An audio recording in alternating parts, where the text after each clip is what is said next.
God, that's the worst feeling. Yeah. It's like I should take my fourth 5 minutes ago. So as the game loads in on Daybreak, Area Kitty versus Haluseraph. Winners versus winners. Again, Area Kitty had a walkover over Ezreal. Ezreal couldn't be here tonight, unfortunately. Yeah, which is unfortunate, but we should see him play later on next week. So looking That'd be forward to seeing him play. Looking forward to so. all players playing. You want me to go ahead and do these intros then? I can. We have the blue Protoss Area Kitty spawning in the 7 o'clock position. His opponent currently, or just came out of a 2-0 victory against Remix, is Haluseraph So as the Orange Zerg. we saw Haluseraph's ZVT skills. Now we're going to have to check out his ZVP. Oh yeah, especially against a top-notch Protoss like Area Kitty. Area Kitty definitely the best Protoss in the tournament, and probably arguably one of the best players coming into the tournament. So I think you're not giving enough credit to a couple of my teammates, but well, so I mean, this is a stacked tournament. As I mean, for college Southeast college level StarCraft, this is a pretty stacked tournament. yeah, when you got players like Check6 Bear, who was on the CSL Championship team last season and is constantly making higher runs through the open bracket and MLGs. Quantic Hawk doing the same thing, taking down the Tesla tournament twice, and you got Legion Theory, obviously a great player on Legion, and then here we have Area Kitty, who was in the CSL All Stars tournament last season actually. Oh, wow. And Very yeah, nice. so he's up there for the All Stars. Very nice. So I'm sure we'll be seeing a lot of Quantic Hawk, as he is starting as a freshman this year at University of Texas Arlington. Is it Arlington? I thought it was going to Austin. I believe it's Arlington, is what I've heard. And that guy, he changed his mind so many times. At first it was Dallas, then it's Arlington, then it's Austin, and he wants to go to like California and medical school and things like that. Ooh, a double pylon block coming on. Double pylon block. Wow. I kind of criticize this a lot when I'm playing or when I'm watching Protoss players. It's really inefficient to do a double pylon block, even just to throw it down. He cancels. Even canceling it just delays his gateway so much. Look at how late his gateway and his Nexus are now.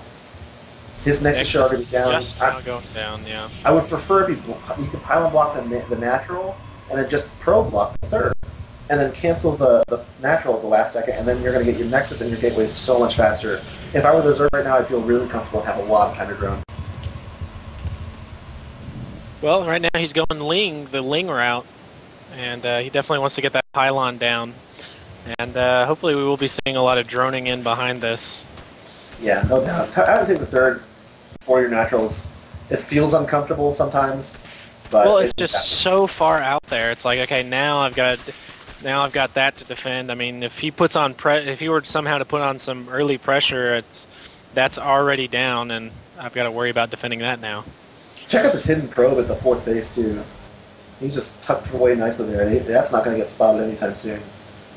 Oh yeah, and he can sit there all day long, and no Overlord anywhere in sight to spot that. He's going to pop in and check the third base, make sure there's a third base there, and carry on with his plan. It's going to be fully informed because of this little sneaky probe. Or he could throw a forward pylon down there. I mean, it's tucked in there to where Haluseraph's not going to be able to see the pylon because he's doing his scouting right now. If he does a little bit later scout, he might be able to see it if he does throw one down, but that probe is going completely undetected right now. Ooh, early +1. I like that play. That's one of my... in the ZVP, I love ZVP, and I love early +1 ZVP. I feel like it's definitely indicative of a two-base play too, so let's see if Haluseraph can sniff it out and counter it with an earlier root horn and good timings.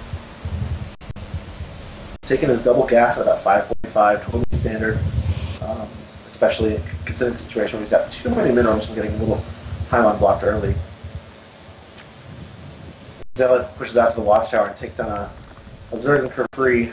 I'm guilty of that all the time. I'll just run my rings in the cannon and I'll be like, what did I just do? Where'd they go?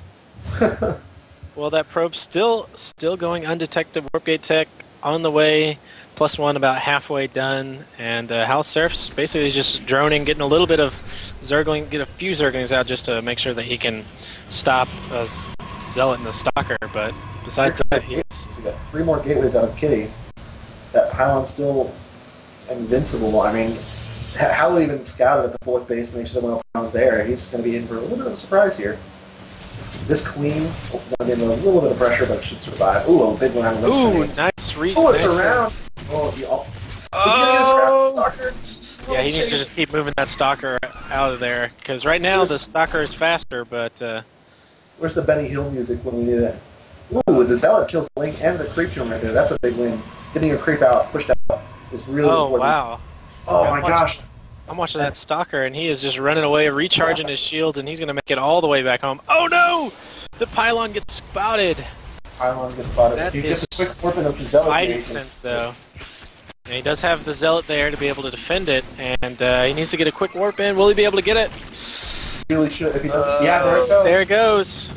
Zealots will get up, and they'll probably save the Pylon. Oh, they won't save the Pylon, but they... Oh, do not save the Pylon. And he actually supply blocks Kitty. Man, if he could have saved that Pylon, that would have been very, very difficult to... I mentioned a little thing where the Zealot took out the Creep Tumor. And I was going to say, that's really important to get your creep spread out there, especially when you're dealing with Link Stalker plays, which is exactly what we're going to see. Yeah. So these 4 Zealots are going to just force so many Zerglings and kill so many of them. That was... If you look at the drone count, it's 47 for the Protoss and 42 Wow, for so Hello Kitty is ahead on workers, which is going to be a huge advantage. Just now did Haluseraph take the lead, and on 3 bases... I mean, you shouldn't be down on workers if you're up a base. And look at this play come out of Arena Kitty. We're going to have 7 Cape Link Stalker against Mutas. This is like the hardest of hard counters, and Halu's playing from behind. It's going to be a huge uphill battle. So I guess I have to say, does Haluseraph just really like Spire? Because he's going Spire, and then, like you said, that's a building we don't see that often. I mean, I definitely love the Spire in this matchup. And ZVP is just... It allows you to take control of the map, and you can go... What's really cool about it is you use the Spire to take your 4th, drone up, get your 4th gases, and then go straight to Greater Spire. And since you already have the Spire, you don't have to build it later. You can get to Brugos really quickly. And since Mutas are so gas heavy, you use your extra minerals to make spines. And it just blows really well to go Spire first. Ooh, does snipe an Overlord there. So Haluseraph will be supply blocked for just a little while. A couple spines going down to the 3rd is going to be absolutely crucial, but he's supply blocked for so long.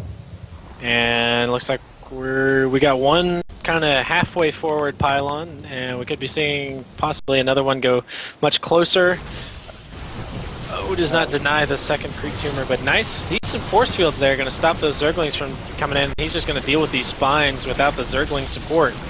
And that's just this is gonna spell his absolute demise. 7. Yep. Look at all those Stalkers. So many Stalkers. And there goes the forward Pylon. This hatchery is long for this world. Makes 7 blinks or 12 Mutas.